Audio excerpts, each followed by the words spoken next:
Greetings everybody and welcome to Madrid Ball. Today we will do the post-match analysis of Real Betis vs Real Madrid game, and what a game it was. So stick with me till the end of this video as we analyze this 5-goal thriller. Before the beginning of this match, as we had discussed in my match preview, there was a lot of pressure on Madrid to get a result away from home after a stalemate in the first match of the La Liga season. And frankly speaking, what we were expecting from Real was some goals, some exciting play, sharp movement on the pitch from the players, and Real Madrid have not disappointed at all. We created a number of chances. Had Benzema been clinical, we so easily could have had 4 or 5 goals. It was almost a roller coaster ride. I am also very happy about the fact that Real Madrid showed the fighting spirit and showed the determination to come from behind and win the match after they had gone into the half-time break in a disastrous way, conceding 2 goals in 2 minutes towards the latter stages of the first half. Now coming to the lineup, I think you all will agree it was something fresh and something different. Just before the match, in the preview we had discussed about the possibility of Jovic starting along with Benzema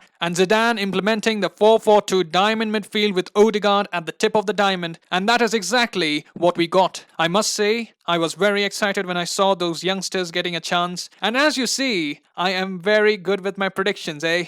Anyways, moving on, we had Courtois at goal, Mendy, Carvajal, Varane and Ramos in defense. In the midfield, we saw the return of Casemiro to the starting lineup alongside Valverde, Cruz and Odegaard, and up top, of course, we had Jovic and Benzema.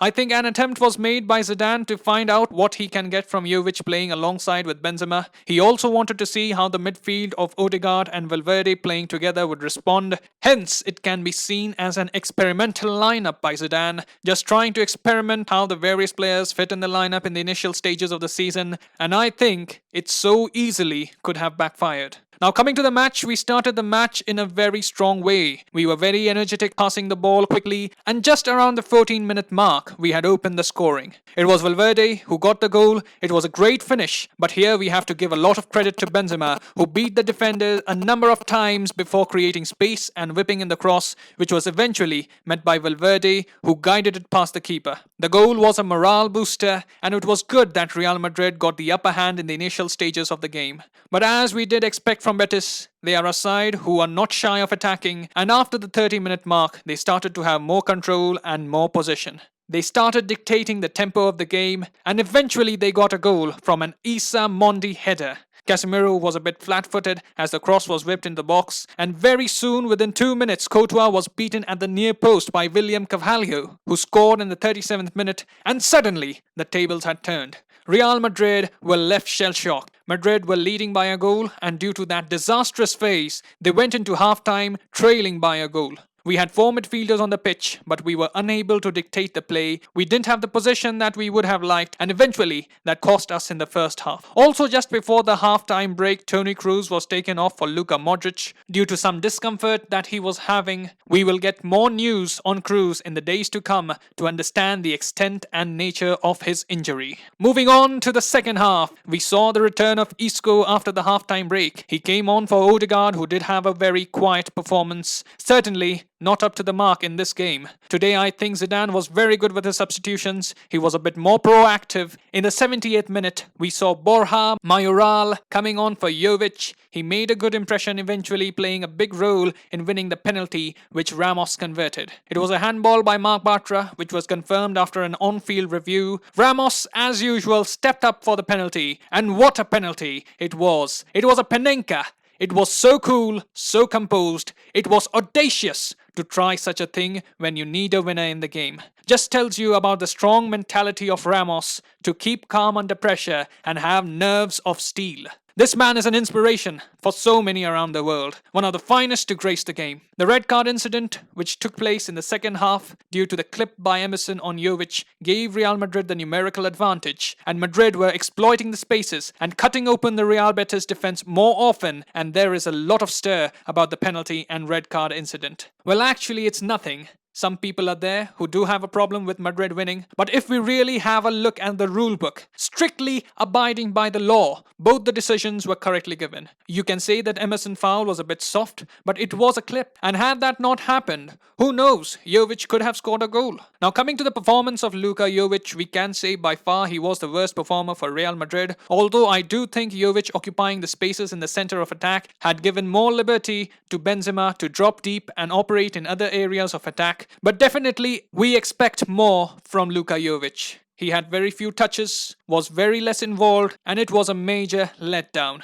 There was pressure on Zidane to play him. There was a campaign on social media with the hashtag #PlayJovic, but it was a really poor performance from Jovic. You expect more from a 16 million signing. It was a big opportunity for him, and Jovic just let it slip through his fingers. Even Mayoral, who came in the latter stages, was more involved, although it has to be said he was taking advantage of the spaces left by Real Betis, which was a result of the red card, and Jovic was the man to give Real the numerical advantage. He lacks confidence, Jovic, and that performance will not do him any good.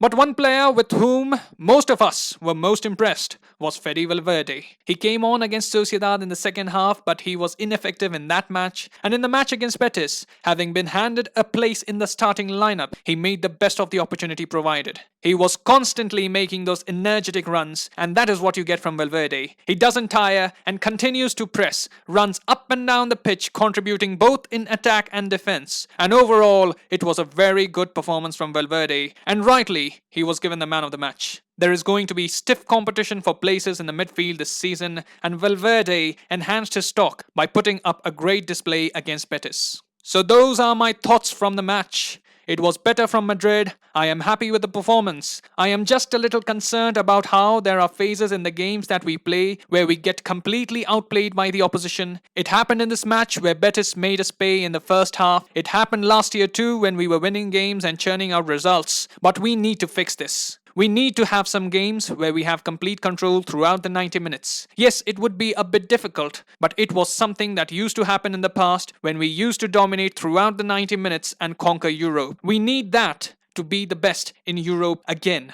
Overall, I am very happy with the outcome of the match. 3 points in the bag, and we look forward to the next La Liga match. Here, I would like to know what were your reactions after seeing the performance of Real Madrid. Which player impressed you the most? Do you think the 4-4-2 diamond midfield should be used more often? Write in the comment section below. If you enjoyed this video, give me a thumbs up and don't forget to subscribe to my channel. I will see you soon with more Real Madrid content in the days to come. Till then, take care, and as always, Hala Madrid. Yeah.